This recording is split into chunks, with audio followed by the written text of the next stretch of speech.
Sama-sama tayong magiging Saksi!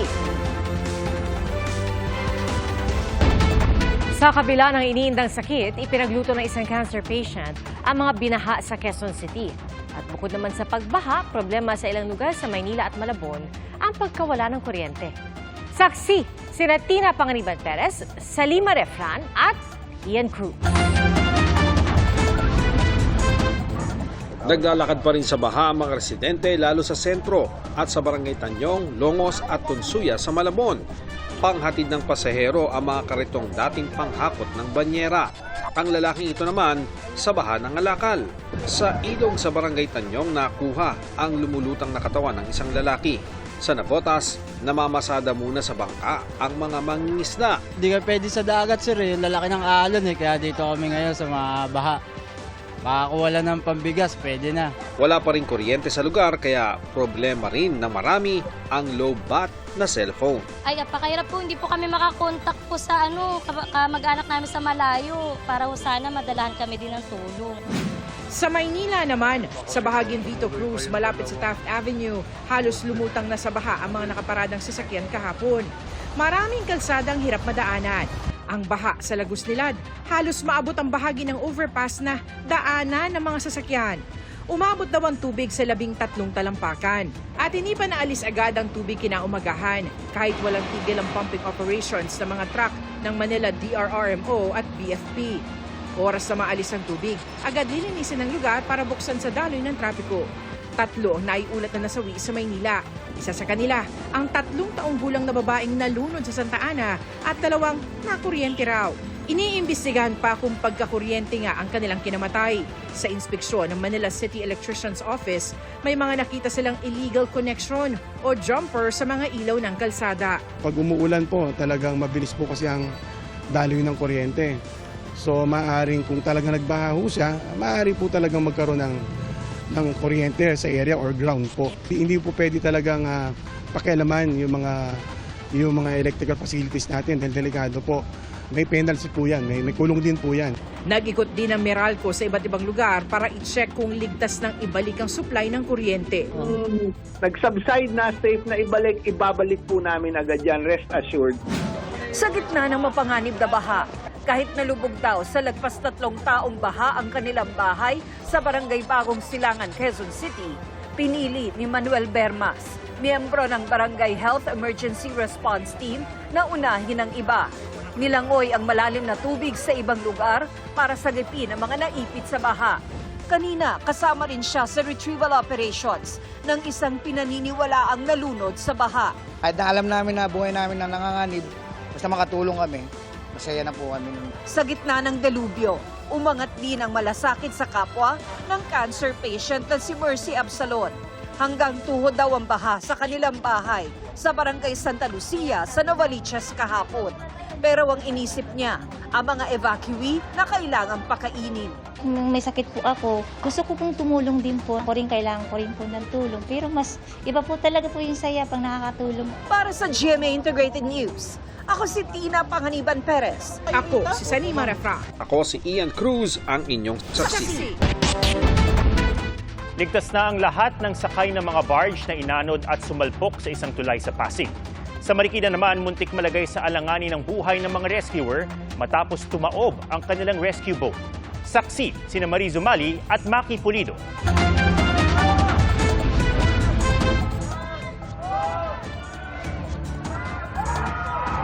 Rescue! Rescue!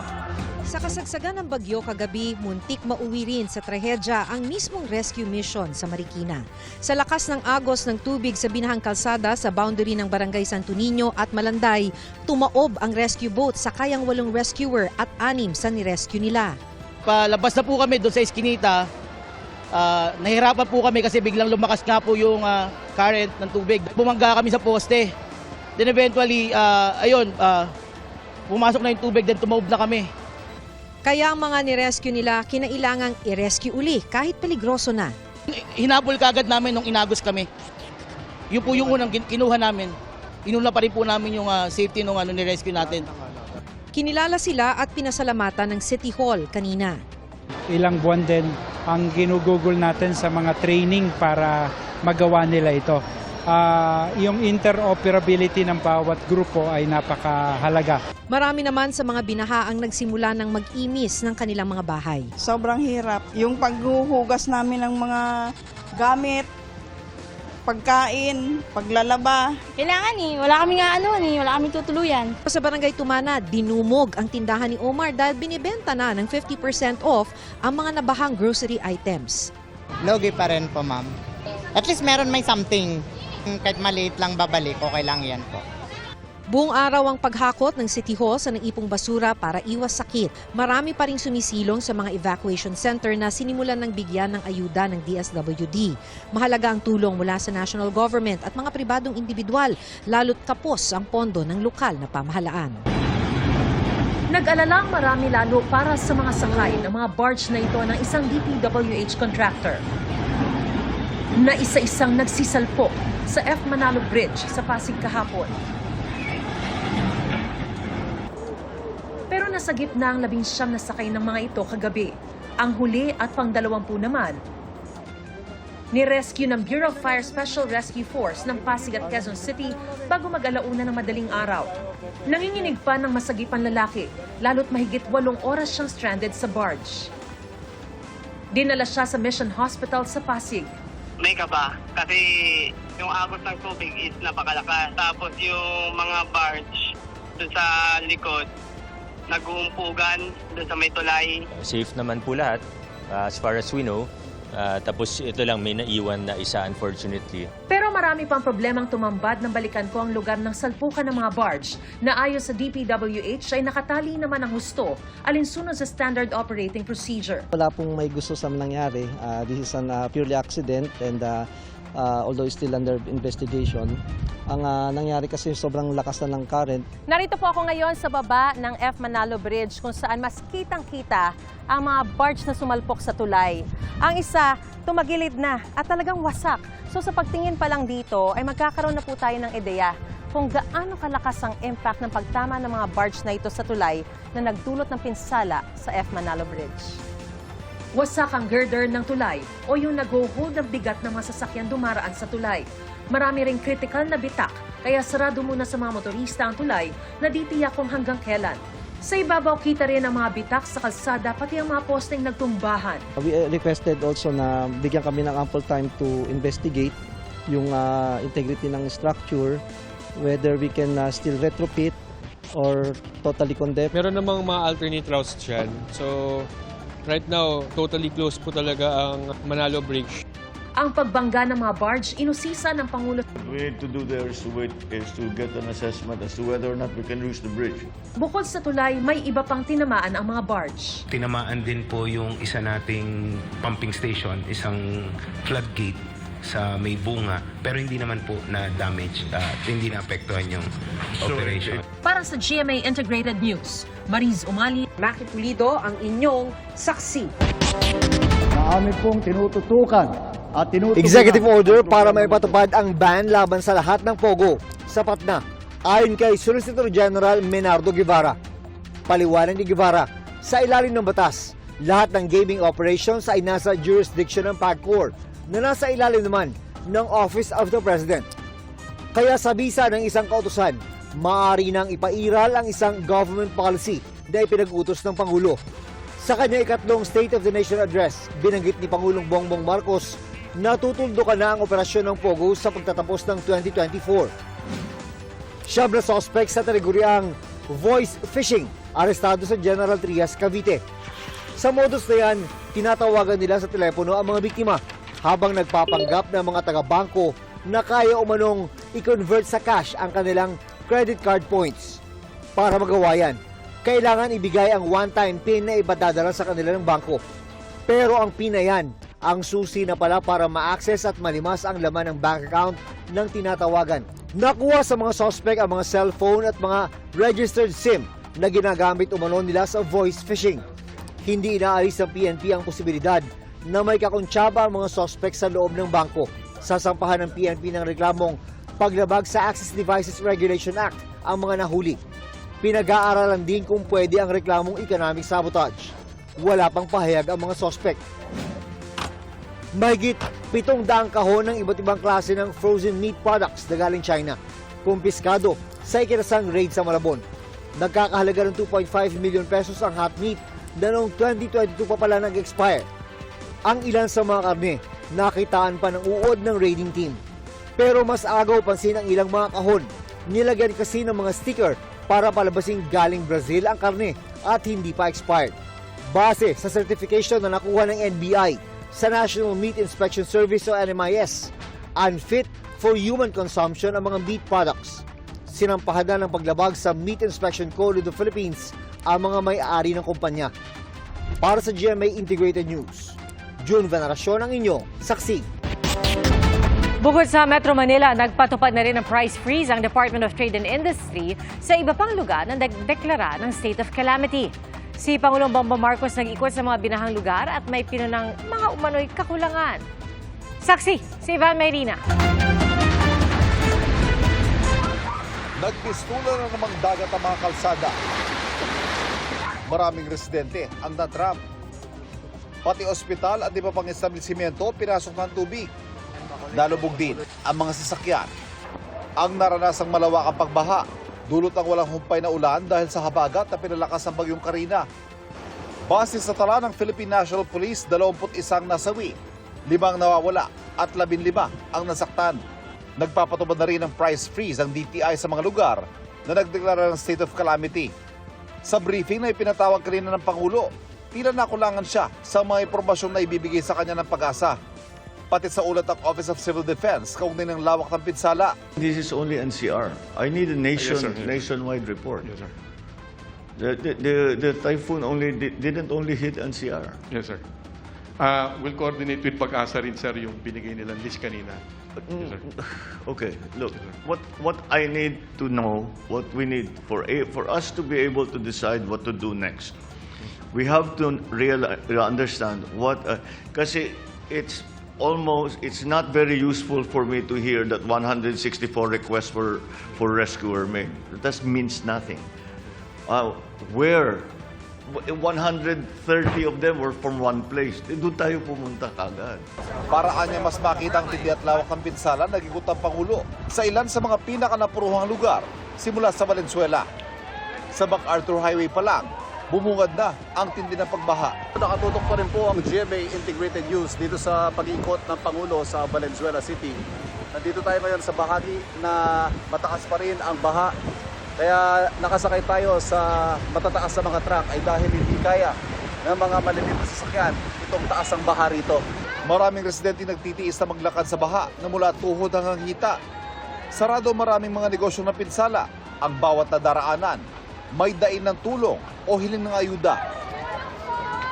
Matapos ang briefing mula kay Mayor Wes Gatchalian, muling binagit ng Pangulo ang kakulangan sa paglalabas ng napapanahong impormasyon sa pagpapakawala ng tubig ng mga dam. Kahapon halimbawa, umapaw ang lamesa dam na dumadaloy sa Tulyahan River na maaaring nakadagdag sa pagbaha sa ilang bahagi ng Valenzuela. May witness tayo doon sa communication. Pag magbubukas ng dam, kung maaapaw yung dam, kailangan yung downstream communities, alam nila. And the LGUs.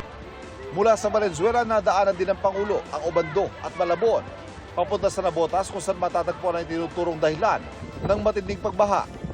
Ang Navotas Navigation Gate na nasira kamakailan. Nauna rito, inatasan niya ang MMDA at DPWH na magharap ng kahit pansamantalang paraan habang hindi patuloy na kukumpanya ang nasirang gate. I want to see what the damage is so that is there something that we can do? Buhusan natin ng sandbag or something, I don't know. Pero we have to get an engineer to look at it and to tell us what we can do so that hindi tuloy-tuloy ang pasok ng tubig. Mataas pa rin ang tubig eh. Umikot din ang Pangulo sa evacuation center sa Barangay Maranday pero hindi na siya bumaba dahil maging sa evacuation center mismo, mataas pa rin ang tubig. Libo-libong Pilipinong nananatili sa mga evacuation centers. Kabilang sa kanila, si Maria Teresa Ragul na isinila ang kanyang baby girl dito sa evacuation center kahapon at ang ipinangalan sa sanggol, Karina. Para sa GMA Integrated News, ako si Ivan Mayrina, ang inyong saksi. Nakaalerto ang mga pampublikong ospital sa 4 na rehiyon sa bansa na napuruhan ng pananalasa ng bagyong Karina at habagat. Kabilang sa maigpit na binabantayan ng mga posibleng kaso ng leptospirosis kasunod ng malawakang pagbaha. Saksi si Bernadette Reyes. Halos walang sinino ang mga pagbaha sa maraming lugar kahapon.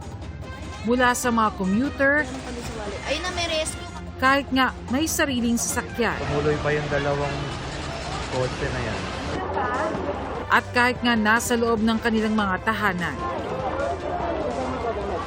Lalo namang no choice sa mga rescuer na sasaklolo sa mga stranded. Kahit malaki ang posibilidad na nakilangoy rin ng mga daga na maaaring may mga bakteryang nagdudulot ng sakit na leptospirosis.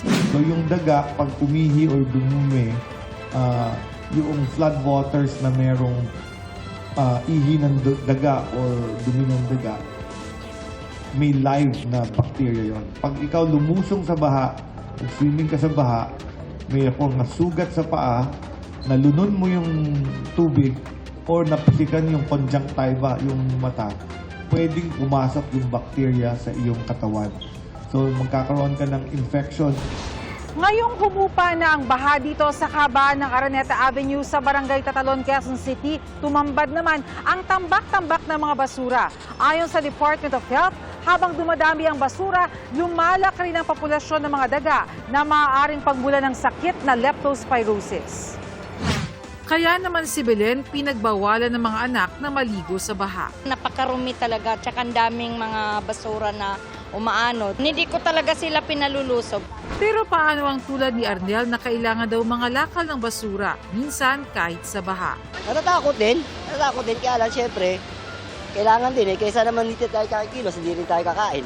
Payo ng Health Department sa mga lumusong sa baha, mag-obserba ng hanggang 2 linggo dahil hanggang ganito katagal ang incubation period o panahon bago lumabas ang sintomas ng lepto.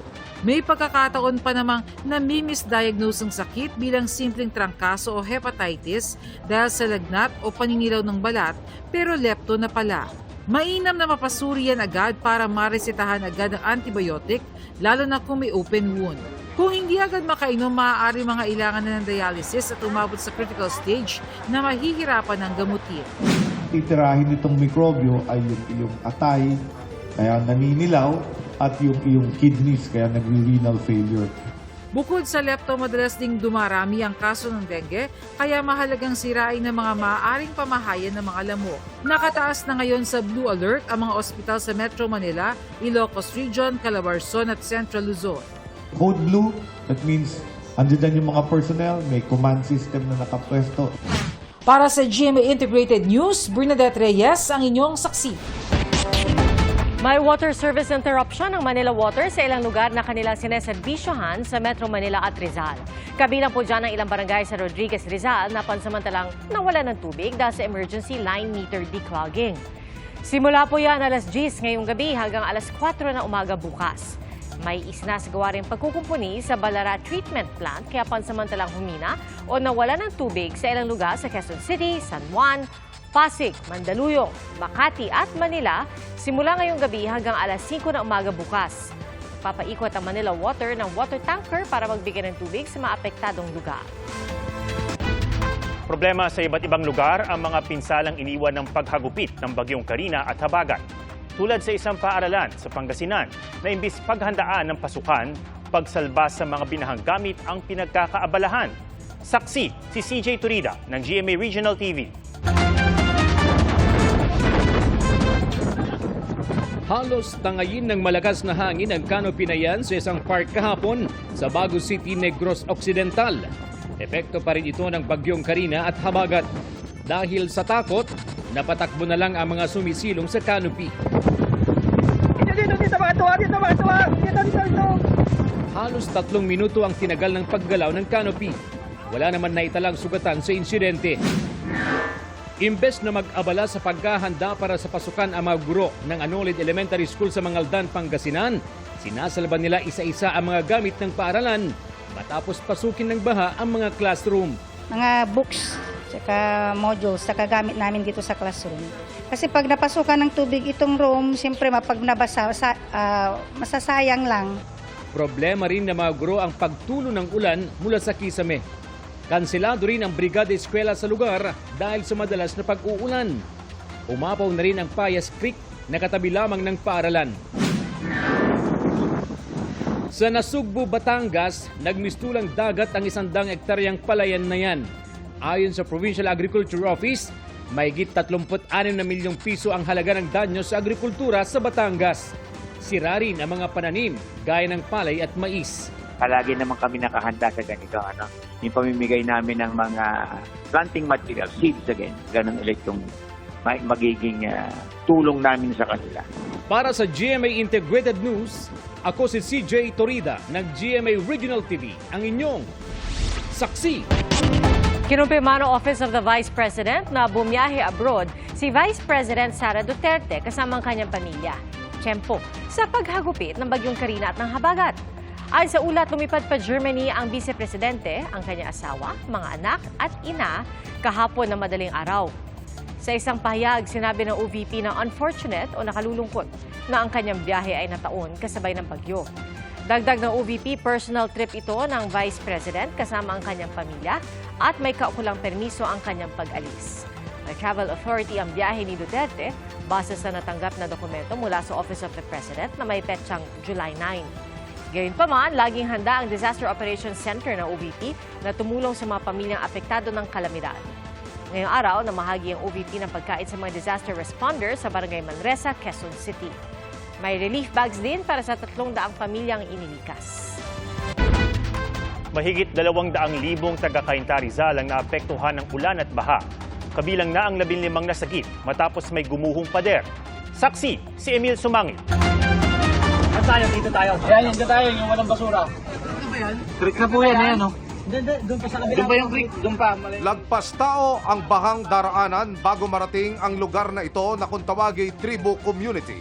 Sakop ng Barangay San Isidro, Cainta Rizal. Pinasok ito ng Cainta Rescue kagabi para iligtas ang nasa 15 kataong kinabibilangan ng mga bata at matatanda na natrap. Makaraang bumigay ang isang pader sa lugar, dulot ng walang tigil daw ng mga pag-ulan. Isolated yung lugar, tapos nawala ng kuryente, nagpas tao yung tubig. Nakuha naman namin lahat, sumama naman lahat at dinala namin dito sa evacuation center. Tumigil na ang ulan kanina dito sa Cainta pero lubog pa rin ang halos lahat ng mga residential area na nasa kabaan ng Imelda Avenue. Sa gilid ng kalsada, ginawa munang parking lot ng mga sasakyang iniangat ng mga residenteng nakatira sa binabahang mga lugar. Sakay ng mga balsang gawa sa kaha ng mga lumang refrigerator na penetrate namin ang lubog ng mga komunidad. Dito namin nakita ang mga residenteng nagsipaglusong na sa baha. Makapamili lang ng pagkain at iba pang pangangailangan sa labasan. Bumili kami ng bigas, saka wala-mula eh. Nakakatakot. Marami rin ang hindi makalabas at atrap sa kanilang mga bahay. Ang tubig sa mga estero, apaw pa rin hanggang kanina. Matagal umupa ngayon ng baha. Dati, sandali lang eh. Ang Vista Verde dati sa Phase 1, dumaan kayo, wala. Ngayon, meron na eh. Ano nakikita niyong dahilan, Kapitan? Dumami yung bahay. Then, at the same time, pag nag-overflow yung creek, nagba-backflow sa amin. Sa tala ng lokal na pamahalaan ng Cainta, 85 to 90% o nasa higit 200,000 ng mga taga rito ang apektado ng bagyo. Kayo ho ba ay may naisalba pang gamit? Damit? O kahit konting pera ho? Pera wala. Wala akong pera eh. May mga pumping station daw silang pinagagana na ng higit 24 oras para mapababa ang baha. Sa lalong madaling panahon, sana lang daw, tumigil na rin ang ulan para bumaba na rin ang tubig sa floodway. Nakadepende yan sa Marikina River. Pag tumaas ang Marikina River, yan ang apektado. Yung kabilang problema ko, yung nasa Barangay San Isidro, yun naman yung nanggagaling sa higher slopes ng Rizal na sinasalo ng mga creeks ng villages na along Imelda Avenue. Sa datos ng Rizal Police, 3 na ang nasawi matapos makuryente. 6 naman ang sugatan sa landslide. 1 ang naitalang nawawala, habang ang mga nasa evacuation center nasa higit 12,300 families. Tiniyak ng Rizal Provincial Government, husto ang relief goods para sa mga naapektuhan. Katuwang daw nila sa pag-atid ng konting tulong ang ilan sa mga nagkakawang gawa nating kababayan, tulad ng mag-partner sa negosyong kainan na sina Jessie at Kremi. Kahit binaharin, binuksan nila ang kanilang restaurant upang mamigay ng mga lutong pagkain sa mga naapektuhan ng baha. Katuwang nila, ang kanilang mga tauhan na kahit sarado ang kanilang restaurant ay tatanggap pa rin daw ng sweldo.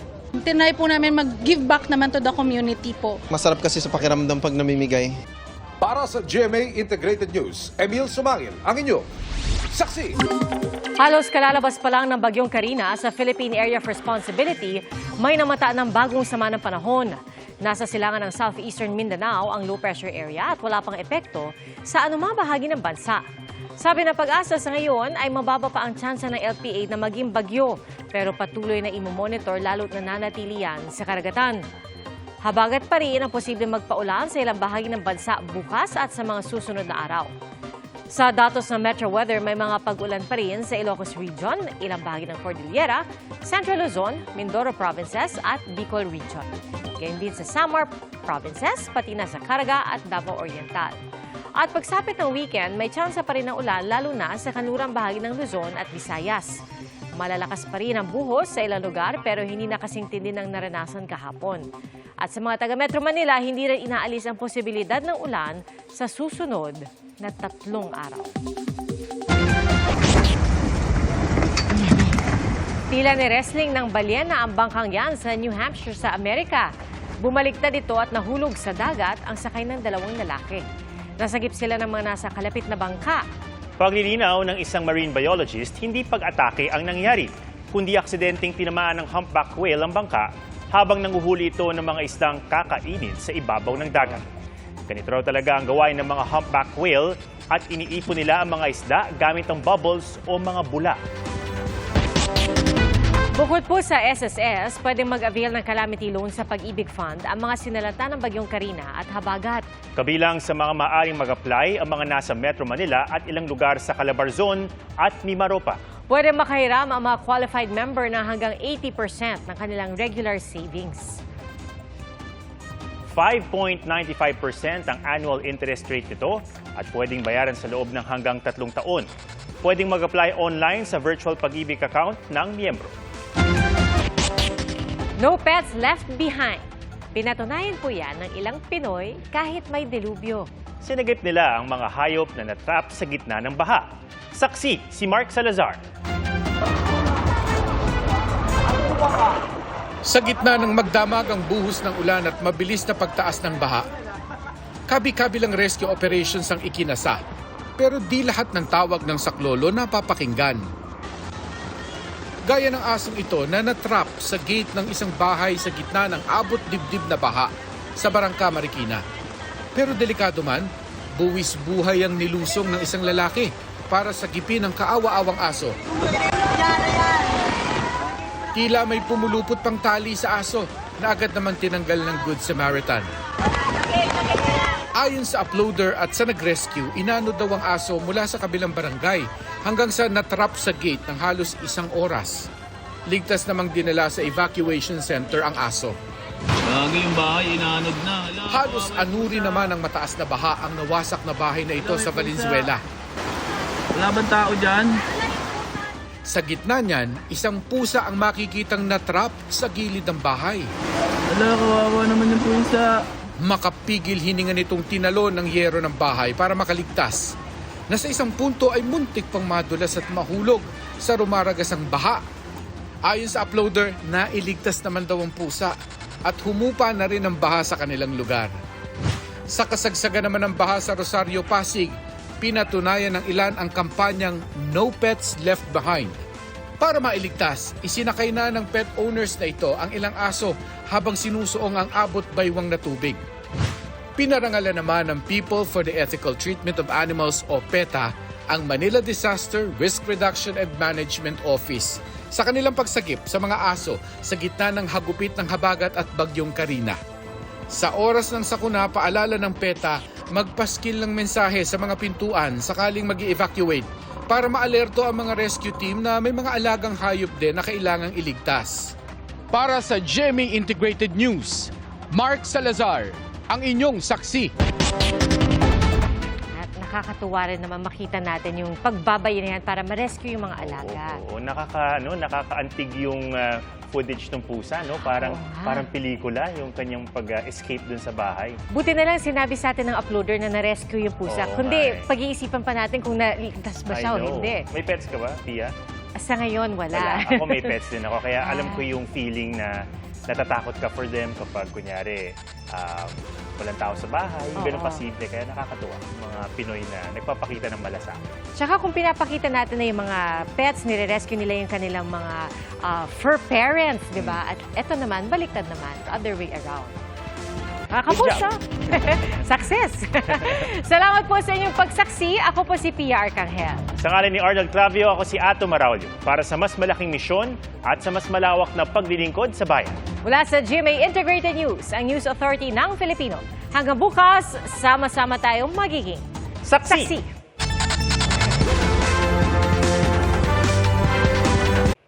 Mga kapuso, sama-sama tayong maging saksi. Mag-subscribe sa GMA Integrated News sa YouTube at para sa mga kapuso abroad, samahan niyo kami sa GMA Pinoy TV at sa www.gmanews.tv.